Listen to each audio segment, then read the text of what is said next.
Mesdames, Messieurs, bienvenue à l'émission Crois-tu? L'invitée d'aujourd'hui est une non-voyante depuis sa naissance. Elle avait du mal à vivre parce que, avec le fait qu'elle était différente des autres autour d'elle. Mais un jour, le Seigneur lui a ouvert les yeux de son cœur en lui faisant rendre compte que c'est tellement beau d'être unique puisque c'est lui le Créateur. Alors, si vous voulez bien, ensemble, on va aller écouter son parcours et voir comment le Seigneur lui a permis d'évoluer et devenir la personne qu'elle est aujourd'hui. J'ai le plaisir de vous présenter Madame Nathalie Fougère. Nathalie, bienvenue à l'émission Crois-tu?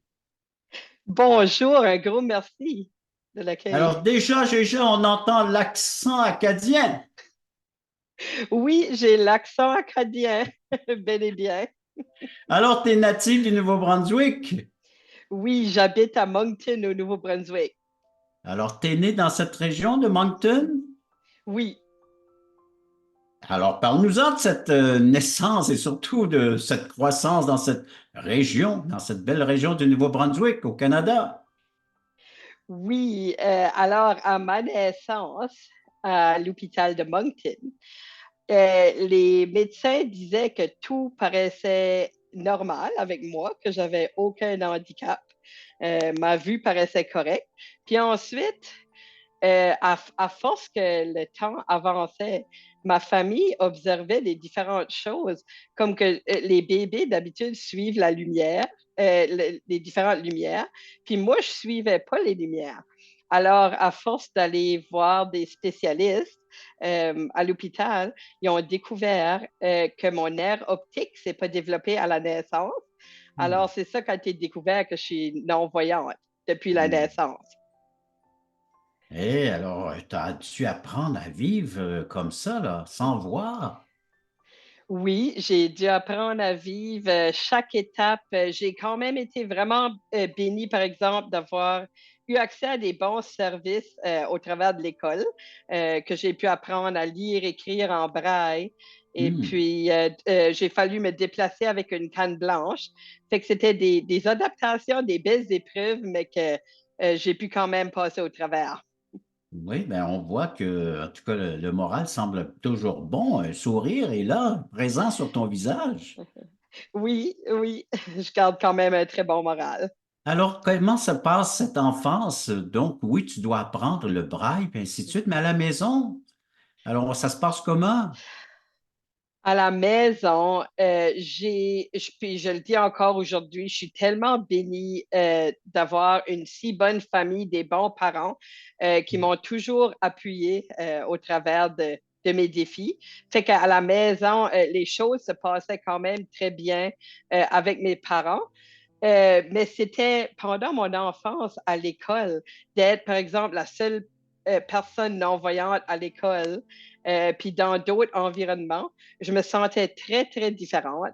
Puis j'avais Hmm. la difficulté d'accepter cette différence-là, surtout à la préadolescence. Ça a été mon bout très, très difficile de ma vie, où est-ce que c'était un peu plus noir, puis je me décourageais un peu plus facilement. Tu n'étais pas équipé à gérer cette différence-là que tu avais comparée aux autres. Non, c'était vraiment pas facile parce que je devais faire face à la pression de l'adolescence que beaucoup Hmm. de personnes font face déjà. Puis en plus d'être non-voyante, c'était une extra pression sur mes épaules. Hmm. Oui. Eh bien, ma chère Nathalie, est-ce que tu as d'autres détails à nous préciser concernant justement cette pression que tu vivais de la part de ton entourage, de cette société? Ben, c'était très difficile parce que je me sentais incomprise parce que beaucoup de personnes n'étaient pas dans mes souliers, c'est sûr. Oui. Alors, il y avait beaucoup de moments où je devais beaucoup euh, me prouver, travailler très, très fort Hmm. euh, dans mes cours, puis tout ça. Puis, avec, quand même avec d'autres choses, je devais toujours me démontrer que j'étais capable, qui est quand même une bonne chose. J'ai fallu souvent me démontrer que j'étais quand même capable de faire les choses comme les autres. Fait que ça a été des grands défis. Hmm. Je vois aujourd'hui que ben, je vois pourquoi que j'ai pu surmonter ça, mais Dans le temps, je le voyais un petit peu moins, Hmm. c'est sûr. Et comment ça se passait à côté religion ou foi? Oui, alors moi j'étais catholique, on allait à l'église catholique. À ma naissance, mes parents m'avaient apporté à Sherbrooke Ah, pour chez les sœurs.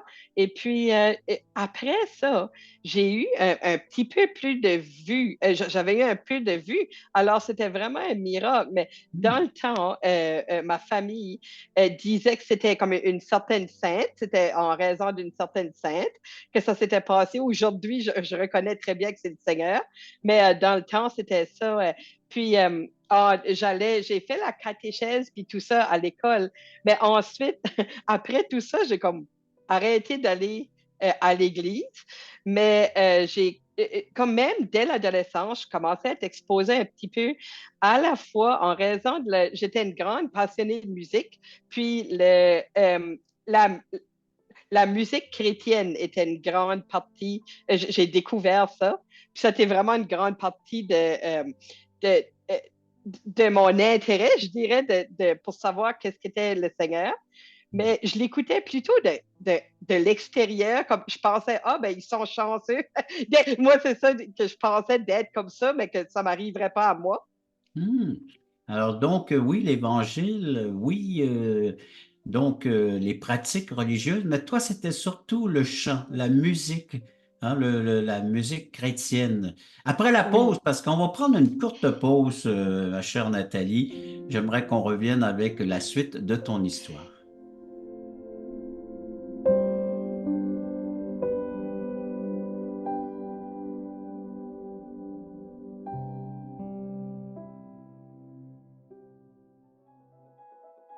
Vous rappelez-vous du temps où vous étiez dans ce monde totalement perdu, quand Dieu vous cherchait? Vous souvenez-vous de la joie ressentie au moment où vous êtes passé de l'ombre à la lumière, quand votre raison de vivre par l'amour de Dieu est devenue claire? Allons, levons les yeux, montons sur la montagne pour conquérir. À la gloire de Dieu et au salut des âmes perdues, il est temps de célébrer notre foi.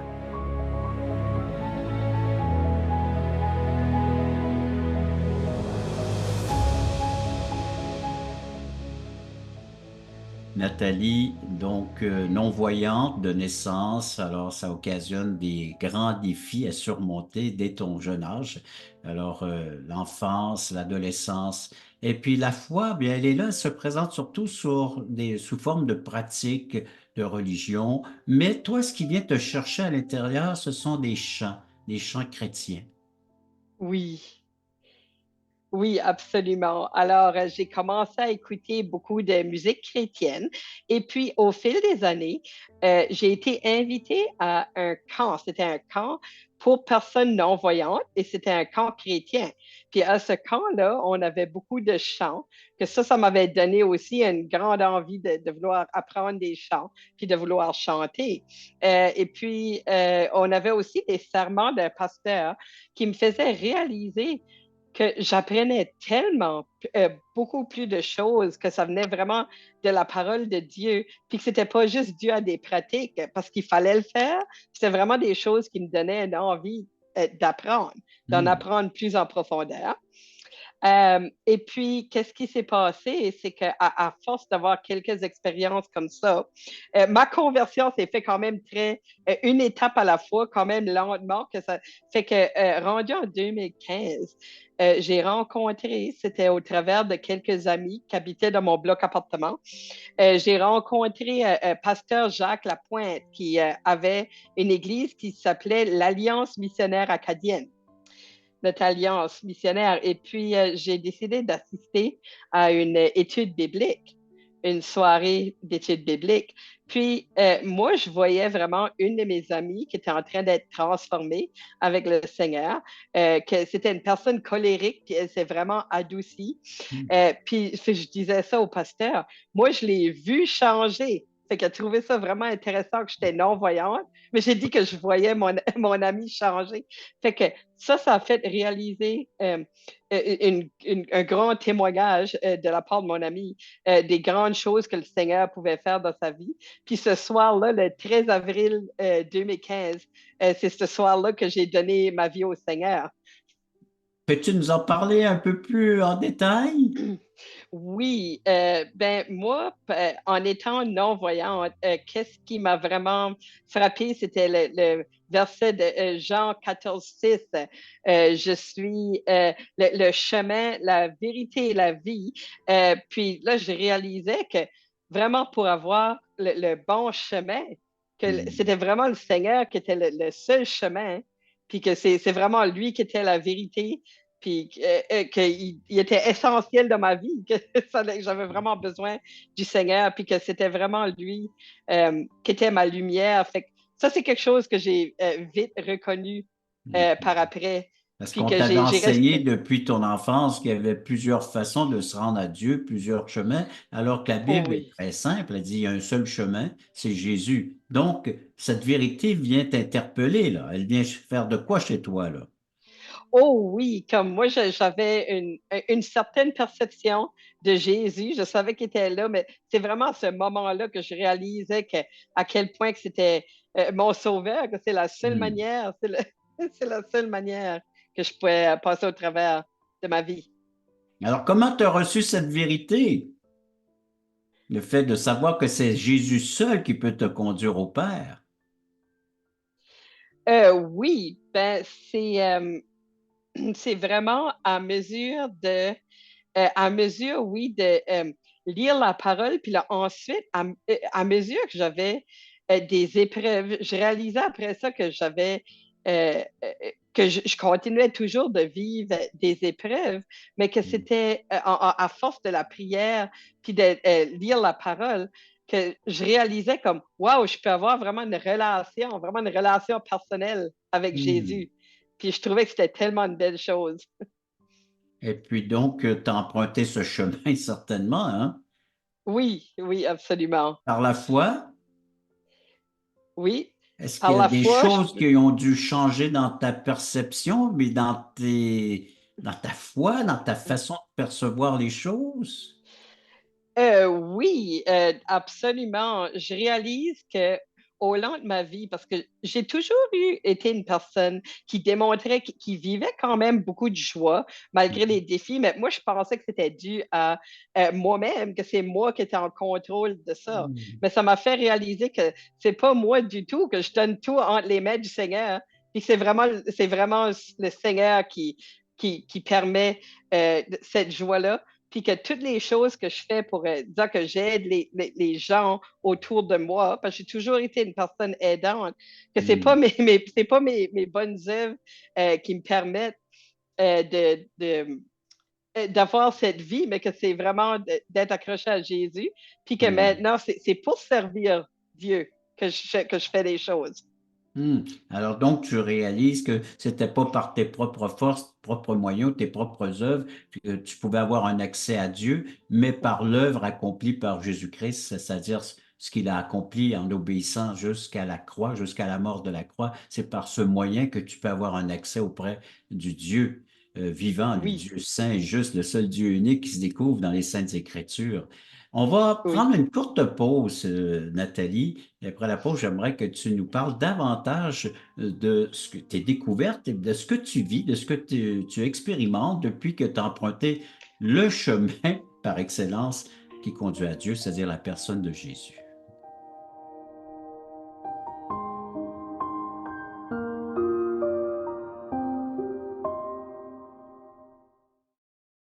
Le voici, ce merveilleux cadeau. Nous vous offrons un livret d'environ 20 pages qui a comme titre Passeport pour le ciel. Très bien illustré. Un enfant le pourrait saisir, comprendre la portée du message. Nous vous l'offrons tout à fait gratuitement, sans aucun déplacement de votre part. Vous pouvez nous appeler, vous pouvez aller sur notre site croixtu.ca, faire des demandes, mais il sera livré à la maison, chez vous, Alors donc, juste en faire la demande et il sera livré gratuitement à la grandeur du Québec, grandeur du Canada, à tous ceux qui voudront le recevoir, qui va vous expliquer comment avoir un passeport pour entrer au ciel, et cela pour l'éternité.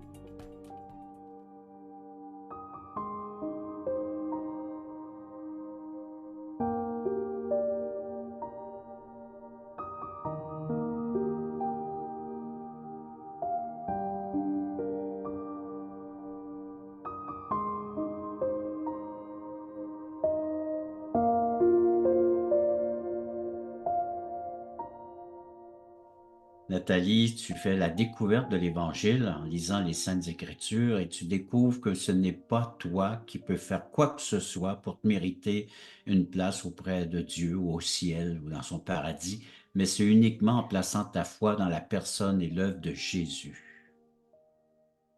Oui, oui, exactement.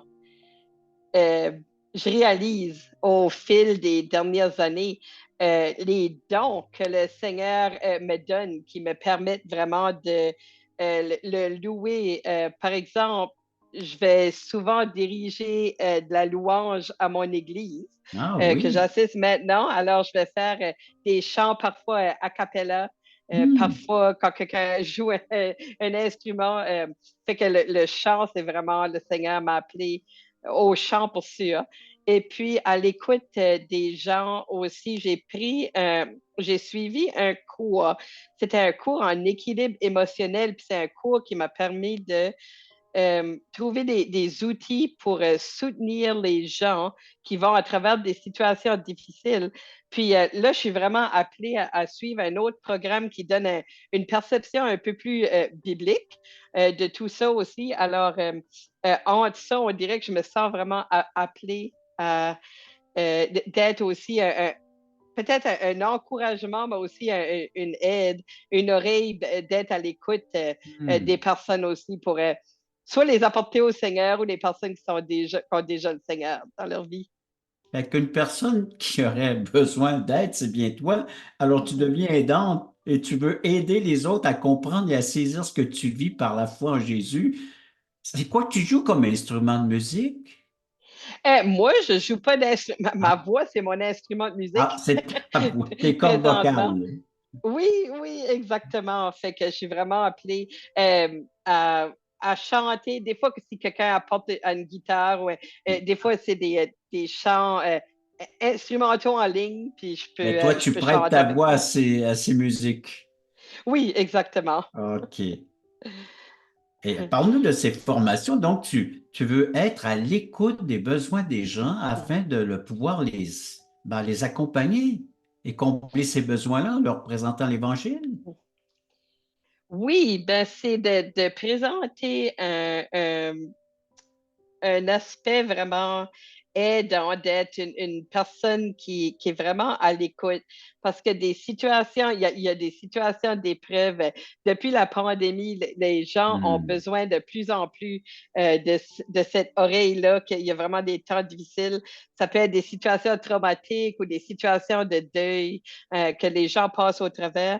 Puis de montrer cet aspect d'écoute-là, puis que comment c'est important aussi de s'accrocher à Jésus, puis que c'est lui qui est le principal soutien aussi. Hmm. Eh bien, donc, tu es prête à prêter l'oreille à ceux qui souffrent. Oui, oui, absolument. Et ça doit pas Parce que manquer parce que les gens souffrent autour de nous, hein. exactement, puis je me rends compte que dans les dernières quelques années, j'ai fait face à quelques grandes épreuves. J'ai eu une perte de vue due à une autre condition parce que je voyais quelques petits ombrages avant, puis maintenant, c'est très brumeux. Fait que j'ai eu besoin de ce soutien-là, des fois, des personnes qui ont pu m'écouter. Puis plus que jamais, j'avais besoin du Seigneur en premier, mais le Seigneur a mis sur mon passage aussi des personnes si merveilleuses. C'est pour ça que, comme maintenant, on Hmm. dirait, je sens que j'ai besoin, que je veux vraiment pouvoir redonner ça aussi, là, ces grandes Donnant, donnant, hein? bénédictions-là. Oui, c'est ça. Tu as Oui. reçu, donc maintenant tu veux partager ce que tu as reçu de la part du Seigneur. Et qu'est-ce que Oui. le Seigneur a accompli dans ta vie, dans ton cœur, dans cette relation avec Dieu, là? Peux-tu nous préciser, donner des détails? Oh, le Seigneur a accompli tellement de belles choses dans ma vie. Peu importe qu'est-ce que c'est que je passais au travers, le Seigneur est toujours là. Je pense à des temps, lorsque j'avais que j'avais perdu de la vue, je m'imagine encore prier au Seigneur lorsque je devais faire un trajet seul avec ma canne blanche, puis que j'étais incertaine si j'étais capable de trouver mon chemin. Je priais au Seigneur, je donnais juste une petite prière dans ma tête, puis je marchais, puis des fois, des moments où est-ce que je me sentais un peu perdue, on dirait que le Seigneur envoyait juste comme quelqu'un à côté de moi qui me demandait Hmm. si j'avais besoin d'aide, de pouvoir me diriger. Fait que, comme le Seigneur, ça montrait vraiment là, des moments où est-ce que le Seigneur était tellement à l'écoute, à l'écoute de mes défis, puis qu'il il me protégeait toujours. Il a toujours sa main de protection, puis il m'entoure toujours ses grands bras d'amour, puis je ressens toujours ça dans tous les moments de ma vie. Hmm. Alors, un Dieu présent, un Dieu qui est à l'écoute, un Dieu qui agit dans les moindres détails de ta vie, il se manifeste dans des relations interpersonnelles avec tes proches. Il te soutient au sein de l'épreuve. Oui, absolument. Quelque chose d'autre que j'aimerais pouvoir dire aussi, c'est que il y a beaucoup de personnes qui peuvent penser automatiquement qu'on a besoin de prier que j'ai de la vue, que je trouve la vue, Oui. soit que j'ai pas eu. Puis moi, je trouve que c'est pas, euh, pour l'instant, c'est sûr que ça serait bien, mais c'est vraiment pas nécessaire pour moi. Le Seigneur a permis que je sois au travers de ma cécité, il y a des situations que je fais partie, des personnes que j'ai rencontrées qui seraient jamais arrivées. Si j'avais de la vue, j'aurais eu des différentes expériences. Hmm. Mais c'est vraiment grâce au Seigneur qui m'a aidé à passer au travers de ça. Là. Alors, nous, on peut avoir la vue, nous autres, physique, hein, et manquer des choses que toi, tu vois maintenant spirituellement, parce que tu as maintenant cette sensibilité à ce que le Seigneur est en train de te dire, te montrer, même à partir de ton cœur qui a été touché par son amour, par son grand amour. Oui, oui, absolument. Tu sais, on va prendre une courte pause, ma chère Nathalie, et puis après la pause, j'aimerais que on puisse parler à nos téléspectateurs comme on le fait présentement, mais avec un défi que tu pourrais leur lancer, hein, comment est-ce qu'ils peuvent bénéficier eux aussi de la présence de Dieu dans leur vie. Le samedi 11h30, Crois-tu vous invite à regarder les témoignages vivants et percutants qui nous ramènent à l'essentiel. Nos invités vous dévoileront comment le Seigneur est entré dans leur vie. Alors, les gens sont en train de t'écouter, Nathalie, et puis bon, ils voient qu'on t'a présenté et tu l'es comme une non-voyante. Mais quel est le besoin de tous et chacun? Qu'est-ce que les gens auraient besoin de voir Dieu intervenir dans leur vie, là, qui viendrait nous chercher tous, là? Oui, Besoin. ben, selon moi, je trouve que le pardon, c'est pour sûr une Hmm. grande étape qui est toujours un défi pour tout le monde. Des fois, il y a des personnes qui peuvent nous blesser au courant de notre vie, mais la première chose, le Seigneur a toujours dit qu'il faut, il faut toujours pardonner aux gens aussi, puis que si que nous, on a fait du mal à quelqu'un, de demander pardon. Puis ça, humainement, parfois de notre aide, on ne peut pas vraiment toujours le faire, mais avec le Seigneur, en s'accrochant au Seigneur, c'est lui qui peut vraiment nous aider à aller à travers de ça. Donc, le premier besoin de tout être humain, c'est de se réconcilier avec Dieu. Oui, Et ça, c'est seulement Jésus-Christ qui peut faire cela, cette œuvre merveilleuse, formidable. C'est Jésus qui est venu nous tendre la main, puis venir nous pardonner, nous réconcilier avec Dieu. oui, c'est lui seul. Toi, tu as fait ce pas-là un jour dans ta vie. Oui, Puis j'encourage tout le monde de faire ce même pas. C'est le meilleur cadeau que vous pouvez vous donner. Ça, c'est vrai, hein? Imagine, le cadeau, c'est la vie éternelle. Hein? C'est de Oui, vivre avec Dieu éternellement, sans fin. oui, De retrouver ce dont on a besoin, c'est une relation avec Dieu, vivre avec un Dieu sauveur, il nous sauve de la perdition éternelle, un Dieu Seigneur qui est prêt à nous guider, à te diriger, comme il le fait si bien dans ton témoignage, il peut le faire avec chacun d'entre nous, il suffit d'avoir la foi. oui, oui, Eh bien, absolument. merci, ma chère Nathalie. Oui, peut-être que tu es non-voyante, mais tu vois des choses que Dieu t'a montrées dans ton cœur. Comme tu as dit, Dieu a ouvert les yeux de ton cœur. Tu vois spirituellement les gens, tu vois spirituellement les choses. Et c'est tellement important d'avoir cet aspect-là, non seulement le physique ou le matériel, mais d'avoir cet aspect, cette vie spirituelle que seul Jésus-Christ peut nous accorder. Et c'est gratuit en plus, c'est un don gratuit. Absolument. Et tu as une grande joie de le faire. Tu as un beau sourire. Je vais inviter les gens à Ah, nous écrire parce que les gens ils peuvent nous écrire à croixtu.ca, aller nous visiter sur notre site ou nous appeler en composant le numéro de téléphone, faire la demande de littérature qu'on offre gratuitement, entre autres un passeport pour le ciel, et bien d'aller à des études bibliques aussi les mardis à 19 heures au Québec. Puis toi, au Nouveau-Brunswick, c'est à 20 heures avec l'un de tes pasteurs oui. préférés, Michel Nadeau, en plus. Hein? Absolument. Pasteur Michel Nadeau, il est tellement bon avec la parole de Dieu et les études Alors, bibliques. donc, on peut le rencontrer les mardis soirs en direct sur le site croixtu.ca et les samedis à 9h30, à écouter des témoignages comme celui qu'on entend présentement, le tien. Tout ça, c'est des services gratuits. Ma chère Nathalie, on veut te dire merci d'avoir participé à l'émission. Ça me fait un grand plaisir et un gros merci pour l'invitation. Et puis, on remercie nos téléspectateurs d'avoir été à l'écoute de cette autre émission, Croix-tu.